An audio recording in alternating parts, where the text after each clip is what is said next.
شروع اللہ کا نام لے کر جو بڑا مہربان نہایت رحم والا ہے۔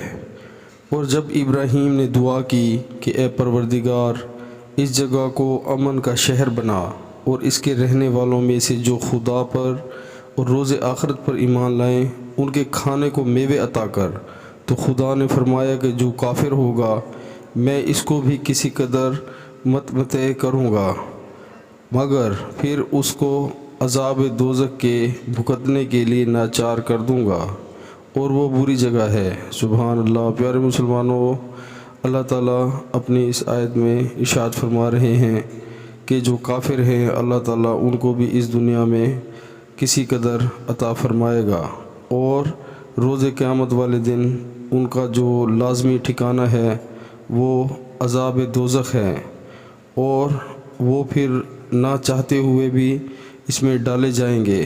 ان کا جو دل کرے گا کہ اللہ تعالیٰ ان کو اس عذاب سے بچا دے، مگر وہ اس کو بھگتیں گے اور ناچار ہو جائیں گے، اور وہ بری جگہ ہے۔ تو پیارے مسلمانوں، ہمیں بھی احساس کرنا چاہیے کہ اللہ تعالیٰ نے ہمیں جتنے بھی حکم دیے ہیں قرآن پاک میں، ہمیں ان سب پر عمل کرنا چاہیے، کیونکہ قرآن پاک ہمیں سیدھا رستہ بتاتا ہے اور سیدھا رستہ دکھاتا ہے جو سیدھا جنت کی طرف جائے گا۔ پیارے مسلمانوں، آج کا دن ہے، ہمیں اللہ تعالیٰ نے موقع دیا ہے، زندگی دی ہے، صحت دی ہے، تو ہمیں ان سب موقعوں سے فائدہ اٹھانا چاہیے اور اللہ کا شکر ادا کرنا چاہیے کہ اللہ تعالیٰ نے ہمیں چلتا پھرتا بنایا ہے۔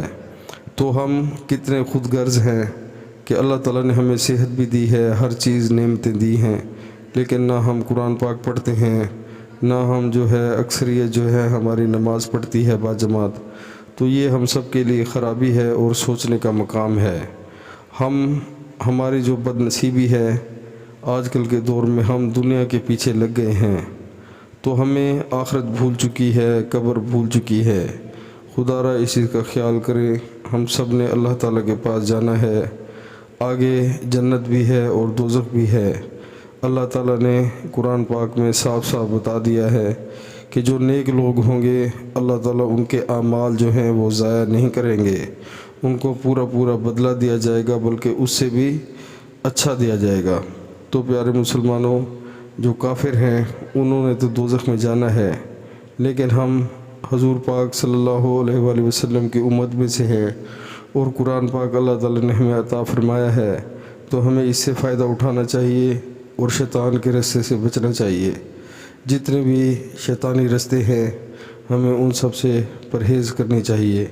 اللہ تعالیٰ کے جتنے حکم ہیں قرآن پاک میں ان پر عمل کرنا چاہیے، اسی میں ہماری صلاح ہے اور اسی میں ہماری فلاح ہے۔ تو پیارے مسلمانوں، آج ہی سے دل میں سچا تہیہ کریں، ارادہ کریں کہ آج کے بعد شیطانی کام کوئی نہیں کریں گے، جھوٹ نہیں بولیں گے، شراب نہیں پئیں گے، زنا نہیں کریں گے۔ جتنے بھی اللہ تعالیٰ نے حکم دیے قرآن پاک میں کہ یہ کام ہم نے نہیں کرنے، تو ہمیں ان سے پرہیز کرنی چاہیے، اور کل کو یہ موقع ہمیں ملے یا نہ ملے۔ تو پیارے مسلمانوں، آج ہمارے پاس وقت ہے، اللہ تعالیٰ نے ہمیں موقع دیا ہے، تو آج ہی سچی توبہ کریں اور سب شیطانی کاموں سے بچیں، تو انشاءاللہ عمل کریں۔ اللہ تعالیٰ ہم سب کو دیکھ رہا ہے، جب ہم قبر میں جائیں گے تب بھی اللہ تعالیٰ ہمارے ساتھ ہوگا، اس ٹائم بھی ہم اللہ کے تابع ہوں گے۔ لیکن اب جو اللہ تعالیٰ نے ہمیں زندگی دی ہے، ہمیں اللہ تعالیٰ نے دیکھنے کے لیے موقع دیا ہے کہ ہم کیا کرتے ہیں۔ تو خدا را قبر کے بارے میں سوچیں، جب ہم وہاں پر ہل بھی نہیں سکیں گے۔ عمل کریں، انشاءاللہ بہت فائدہ ہوگا۔ السلام علیکم ورحمۃ اللہ وبرکاتہ۔